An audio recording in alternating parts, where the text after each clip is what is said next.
Gobolino, chat de princesse.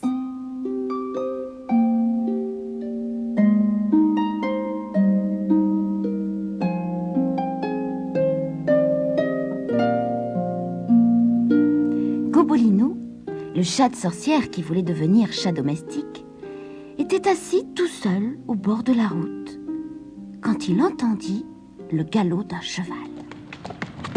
C'était un superbe cheval noir, monté par un jeune chevalier qui semblait fort triste. Il s'arrêta devant Gobolino. « Bonjour, petit chat, dit le chevalier. Que fais-tu là tout seul? Si tu n'as pas de maison, pourquoi ne viendrais-tu pas avec moi? Allons, saute sur mon cheval. » Tandis qu'il galopait sur la route, le chevalier confia à Gobolino la raison de son chagrin. Il était amoureux d'une princesse qui était enfermée dans une haute tour gardée par un dragon et située au cœur de la forêt. Le roi attendait pour délivrer sa fille qu'elle se décide à prendre un époux. Or, elle avait 2 prétendants, le chevalier qu'avait rencontré Gobolino et le méchant baron noir qui habitait un château du voisinage. Mais la princesse tardait à se décider et ne voulait dire à aucun des 2 prétendants qui elle préférait. Elle avait seulement promis d'épouser celui qui lui offrirait un cadeau que l'autre ne pourrait deviner. Et chaque jour, le chevalier et le baron apportaient à la princesse de somptueux présents. Mais à chaque fois, le chevalier devinait le cadeau du baron et le baron devinait celui du chevalier. Aussi le chevalier, en voyant Gobolino au bord de la route, avait-il décidé de l'offrir à la princesse. Quand ils arrivèrent devant la tour, Gobolino eut très peur du dragon, mais celui-ci était vieux et paresseux et se contenta d'ouvrir un œil. Rosabelle, la servante de la princesse, leur ouvrit la porte. « La princesse est-elle seule ?» demanda le chevalier. « Oui, sire chevalier, le baron est passé il y a 1 heure. Il lui a apporté le plus beau jeu d'échecs que j'ai jamais vu. » Gobolino comprit pourquoi chaque prétendant devinait si facilement le cadeau de l'autre. La princesse était assise à son rouet, tout en haut de la tour. « Oh, quel adorable petit chat !» dit-elle en voyant entrer Gobolino. Celui-ci sauta sur ses genoux et se mit à ronronner aimablement. La princesse, toute joyeuse, remercia beaucoup le chevalier. « Que je suis heureuse de t'avoir, petit chat !» murmura la princesse quand elle fut seule avec Gobolino. « Je n'ai personne à qui parler, à part ma servante Rosabelle et le dragon paresseux. Mon père m'a enfermée ici et me presse de choisir un mari, mais je n'aime ni le gentil chevalier, ni le méchant baron. Je suis amoureuse d'un jeune seigneur qui est parti pour la guerre, mais je ne sais s'il reviendra. Comme je suis malheureuse. » Ce soir-là, la princesse joua une mélodie triste sur sa harpe et pleura.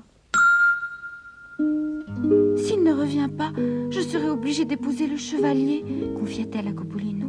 « Il est bien gentil, mais je ne l'aime pas et je le trouve ennuyeux. » Gobolino ronronna tant qu'il put pour la consoler. Comme il était heureux tout d'un coup, peut-être allait-il rester chat de princesse. Le lendemain matin, la princesse regardait par la fenêtre quand elle vit venir le baron. « Allez lui ouvrir la porte, dit-elle à Rosabelle, et surtout, ne lui dites pas quel cadeau m'a apporté le chevalier. » Gobolino savait bien que Rosabelle n'arriverait pas à garder le secret. Aussi, il la suivit dans l'escalier et lui souffla dans l'oreille. « Si tu parles de moi au baron, je te griffe, je te change en pain d'épices et le dragon te mangera. » Rosabelle fit entrer le baron et ne dit mot du cadeau du chevalier. Le baron, de fort mauvaise humeur, demanda à la princesse: « Le chevalier vous a-t-il offert un couple de pigeons ?»« Pas du tout, » répondit la princesse. « Et si vous n'avez pas trouvé dans 2 jours, j'épouse le chevalier. » Le lendemain, le baron revint et donna 5 pièces d'or à Rosabelle pour qu'elle lui révèle le cadeau du chevalier. La servante éclata en sanglots. « Je ne peux pas vous dire ce que c'est.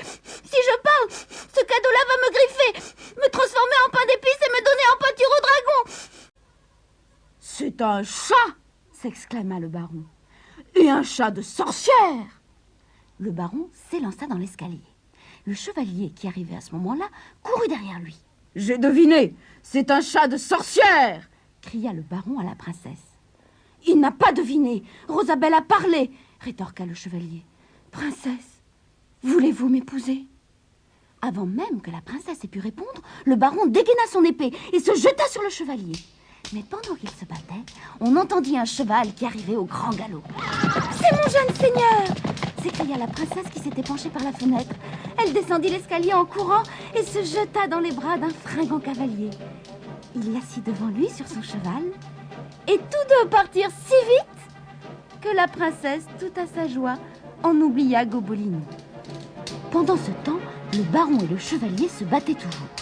Ils firent tant de bruit que le dragon finit par se réveiller. Furieux, il se leva et donna un formidable coup de queue à la tour qui s'écroula. Gobolino s'était échappé juste à temps. J'ai été chat domestique, chat d'exposition, chat de navire et chat de princesse, soupira-t-il. Ah, si seulement je pouvais redevenir chat domestique. Et il partit en trottinant dans la forêt, se trouver une nouvelle maison.